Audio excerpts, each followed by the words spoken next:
மறைந்த முன்னாள் முதலமைச்சர் ஜெயலலிதா குறித்து செய்தியாளர் எழுப்பிய கேள்விக்கு மத்திய அமைச்சர் எல் முருகன் விளக்கம் அளித்துள்ளார். ஆனா நான் இதுக்கு தெளிவா விளக்கம் சொல்லிட்டேன். இது கோர்ட்டு கிடையாது ஆர்குமெண்ட் பண்றதுக்கு. இது வந்து கோர்ட்டு கிடையாது ஆர்குமெண்ட் பண்றதுக்கு. நான் என்னுடைய நிலைப்பாடை சொல்லியிருக்கேன்.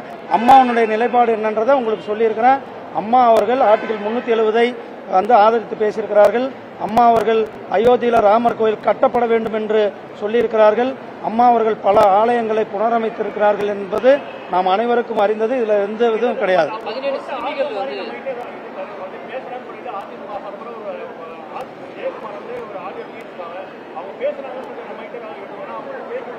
நேற்று கூட நியூஸ் பேப்பர் எவ்வளவோ நியூஸ் ஆடியோக்கள் இருக்கிறது.